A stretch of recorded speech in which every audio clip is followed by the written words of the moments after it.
2002 voter লিস্টে আমার আব্বার ভোটার কার্ডে লিস্টে এপিক নাম্বার আছে, আবার আমার আম্মার এপিক নাম্বার নাই, অনেকের এপিক নাম্বার নাই।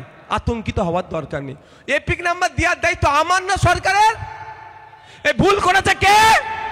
নামের বানের ভুলটা কে করেছে? সরকার ঠিক করবে। আমাকে আপনাকে চিন্তা করতে হবে না। নামের বানানের ভুলের জন্য আতঙ্কিত হবেন না। সরকারকে আমি টাকা দিয়ে রেখেছি, ওকে ঠিক করতে হবে। না হলে কি হবে?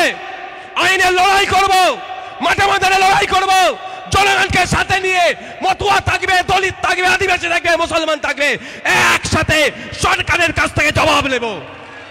আমি টাকা দিচ্ছি, election commission of India chief যে আছে তার মাইনে আমার টাকাতে হচ্ছে, কলকাতার অফিসারের মাইনে আমার টাকাতে হচ্ছে, আর আমার কাগজ তুমি কেন ভুল করবে? আমাকে ভয় দেখাবে কেন? আমি ওদেরকে জিজ্ঞাসা করব। আমার ভাইটা ব্যাঙ্গালোরে কাজ করছে, আমার ভাইটা মহারাষ্ট্রে কাজ করছে, ওকে বলবো তুই চলাই ফর্ম ফিল আপ করে আবার চলে যাবি? এটা নয়। এই আমার কলটা, এটা ভিডিওটা রেকর্ড করবে, ছাড়বেন। যদি এই ধরনের কোনো নির্দেশনা থাকে যে এসে তাকে ফিল আপ করতে হবে, তাহলে আমাকে প্রমাণ করতে পারলে আমি স্টেজে উঠে ভুল স্বীকার করে নেব।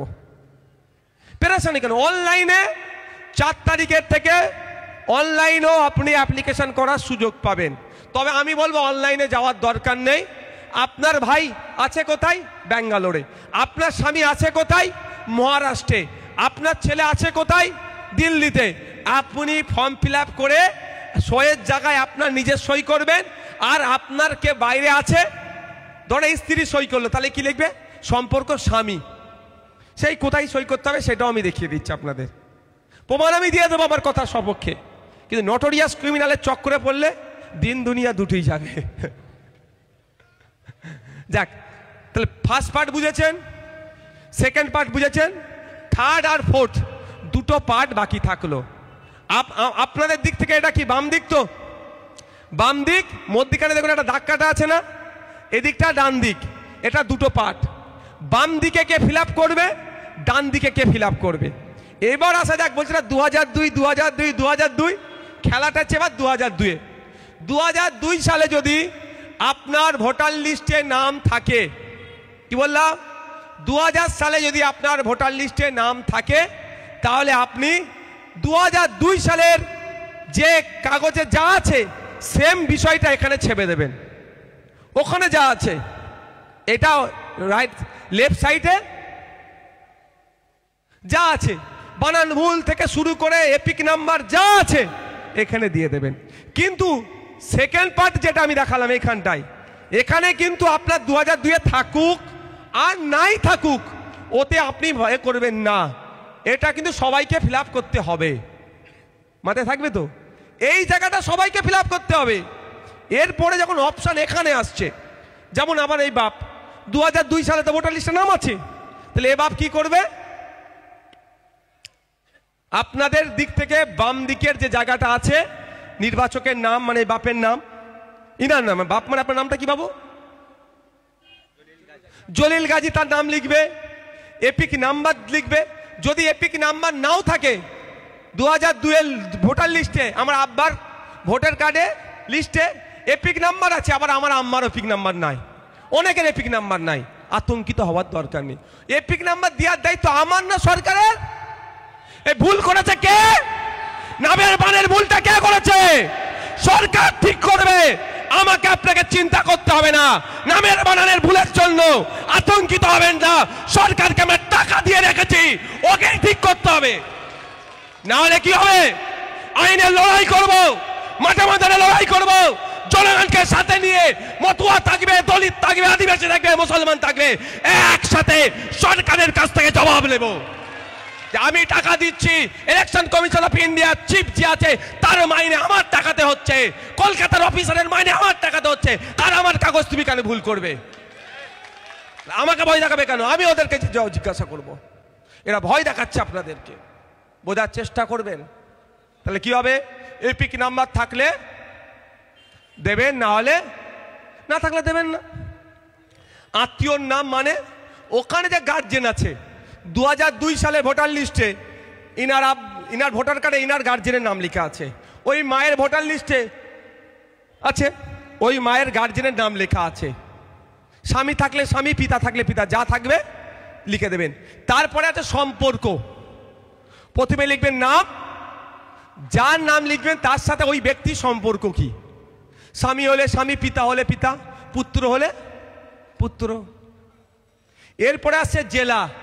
আমার এটা কোন জেলা? দক্ষিণ 24 পরগনা লিখবেন। রাজ্যের নাম কি আমাদের? পশ্চিমবঙ্গ লিখবেন। বিধানসভা ক্ষেত্র সব ওখানে পাবেন, ভাঙড় বিধানসভা ক্ষেত্র। আমি বললাম সব 2002-এ কেন পাবেন তাও বলে দিচ্ছি। এখন মধ্যমগ্রাম বিধানসভা যদি আপনি 2002-এর লিস্টে সার্চ করেন পাবেন না, কারণ 2002 সালে মধ্যমগ্রাম বিধানসভা ছিল না। তাহলে এগুলো সব বাদ পড়ে গেল নাকি? হ্যাঁ, তখন বারাসাত বিধানসভা কেন্দ্র ছিল। তাহলে 2002 সালে ভাঙড়ে 102 নম্বর মনে হচ্ছে বিধানসভা হবে, 107। তাহলে এখন 148 খুঁজলে পাবেন। এখন কত? তাহলে আমি এখানে লিখবো কত, কি নাম লিখবো? বিধানসভা ক্ষেত্র ভাঙড়, বিধানসভা ক্ষেত্র নম্বর বলে লেখা আছে। কত লিখবো? 107 লিখবো। এটা তো 2002-এর ভোটার লিস্টের ডিটেলসটা দেবো আমি। ওখানে কত থাকবে? 107 লিখবো। ওখানে অংশ নম্বর আজকের অংশ নম্বরে মিলবে না,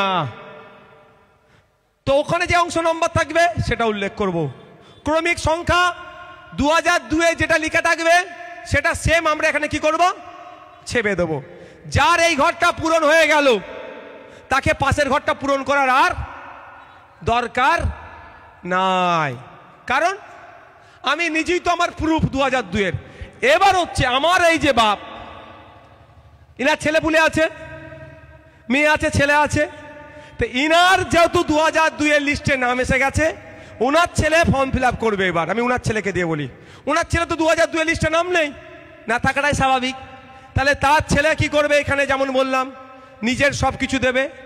প্রথম part, second part fill up করলো, থার্ড পার্টটা আর সে ফিল আপ করলো না, কারণ এই দিকে লেফট সাইড যেটা, সেটা হচ্ছে 2002-এর ভোটার লিস্টে যাদের নাম আছে। তাহলে কি সে কোথায় লিখবে? সে চলে আসবে আপনাদের দিকে। এটা রাইট সাইড তো, ডান দিক তো, এই ডান দিকে ইনার বাপের ডিটেলসটা, যার 2002-এর ভোটার লিস্টে মানে অভিভাবকের নাম আছে। মানে আমি যদি বলি, আমি আমাকে দিয়ে উদাহরণ দিচ্ছি, আমার ডিটেলস এখানে পূরণ করলাম, এবার এই পারে চলে এলাম। এই আমার তো 2002-এর ভোটার লিস্টে নাম নেই, তাহলে আমি বাম দিকটা পুরো হাত দেব না, হাত দেবো কোথায়? ডান দিকটায়। ডান দিকটায় কার অ্যাড্রেস লিখবো? আমার আব্বা 2002-এর ভোটার লিস্টে নাম আছে, আমার আব্বার নাই আমার আম্মার আছে, আমার আম্মার নাই আমার দাদর আছে, আমার দাদর নাই আমার দাদির আছে, ঠাকুমা বলে ঠাকুরদা বা ঠাকুরমা, বাবা মা বলে না বিভিন্ন ভাষাতে। যার আমার অর্থাৎ আব্বা, আম্মা, দাদু, দাদি, এই চারজনের মধ্যে কারো একজনের 2002-এর ভোটার লিস্টে নাম আছে, সেটা কি হবে? এখানটা যা আছে ওই ভোটার লিস্টে সেম ধরে বসিয়ে দেবেন।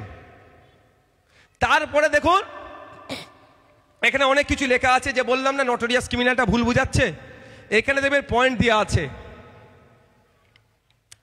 বাম হাতের বৃদ্ধাঙ্গুলের ছাপ আত্মীয়তার ধরন উল্লেখ করুন, একটা পয়েন্ট দেওয়া আছে। তাহলে আত্মীয়তার ধরন উল্লেখ কেন করতে হবে? আমার আত্মীয় আছে কোথায়? আমার রিলেটিভ আছে ব্যাঙ্গালোরে কাজ করছে, তারটা আমি ফিল আপ করেছি, ফিল আপ করে আমি সই করছি। ধরুন আমার বড় ভাইজান এখন ব্যাঙ্গালোরে আছে, তাহলে আমি ফিল আপ করে সই করছি, আমাকে সই করতে হবে। আর আমাকে কি লিখতে হবে? আমার বড় ভাই, বড় দাদা, এই সম্পর্কটা ব্র্যাকেটে উল্লেখ করে দিতে হবে। তাহলে এইটার কাজ হয়ে গেল। কিন্তু এখনো হয়নি। এই যে আপনাকে বেটা 2 কপি ফর্ম দিয়েছে, 1 কপি উনি নিয়ে যাবেন, দুটো ফিল আপ করতে হবে সেম, 1 কপি নিয়ে যাবে।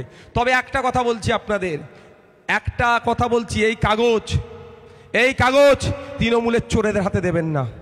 এটা আমি জোর গলায় বলে যাচ্ছি, ওই চোরেদের হাতে দেবেন না, আপনার ভোট কি হবে বোঝা মুশকিল।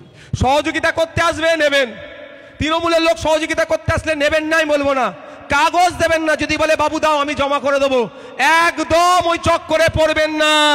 দুয়ারে সরকার মনে আছে, বিধবা ভাতার জন্য জমা দিয়েছিলেন, রিসিভ দিয়েছে। এখন আপনাকে অনেকে বলে আবাস যোজনার জন্য কাগজ বুলাকে গিয়ে জমা দিয়ে এসেছিলেন, খেয়াল আছে তো, বলে বাক্সে ফেলে দাও, রিসিভ দিয়েছে। কারা কারা অ্যাপ্লিকেশন করেছে জানতে পারলেন না। দুয়ারে সরকারে বার্ধক্য ভাতা, বিধবা ভাতা, কত রকম কাগজ জমা দিলেন, রিসিভ দিল না। সেই কাগজ কিন্তু এখন হয়তো ডাস্টবিনে চলে গেছে, এইটাও গিয়ে কিন্তু ডাস্টবিনে চলে যেতে পারে। তাই আপনাদের আমি কি বলবো, একবার নয় দুবার নয়, একাধিকবার আপনার বুথ লেভেল যে অফিসার আছে, নাম ফোন নম্বর যার সামনে একদম দিয়ে আছে, সর্বপ্রথম নাম ফোন নম্বর দিয়ে আছে, সে আপনার বাড়িতে এসে কালেক্ট করে নিয়ে যাবে। তার দায়িত্ব হচ্ছে আপনার বাড়িতে এসে কালেক্ট করবে। যখন আপনি তার হাতে এটা তুলে দেবেন, তখন আপনার বাড়ি একটা তুলে দেবেন আর একটা আপনার হাতে রেখে দেবেন। যখন রাগ তুলে দেওয়ার আগে বলবেন তোমাকে দেবো, আগে তুমি সই আর স্টাম্পটা এই সবার লাস্টের লাইনে রাখুন, এখানে মারো তাহলেই দেব। মনে থাকবে তো নাকি? আর ওইটা নিয়ে সোনা দানা গয়না যে দলিল যেখানে রাখেন 8-10 কপি জেরক্স করে, এমনি হাসানোর জন্য বলছি ভাই, অত ভয় পাওয়ার দরকার নেই। ফোনে একটা দুটো ছবি তুলে রাখলেন, একটা দুটো জেরক্স করে অন্য জায়গায় রাখলেন, রেখে নাকে তেল দিয়ে ঘুমান। কি বললাম? তাকে দিয়ে নাকে তেল দিয়ে ঘুমান। খসড়া লিস্ট পাবলিশ হবে, যদি খসড়া লিস্ট পাবলিশ হয়েছে বাকিটা আমরা বুঝবো, বাকিটা আমরা বুঝবো, আপনার হয়ে লড়াই আমরা করব।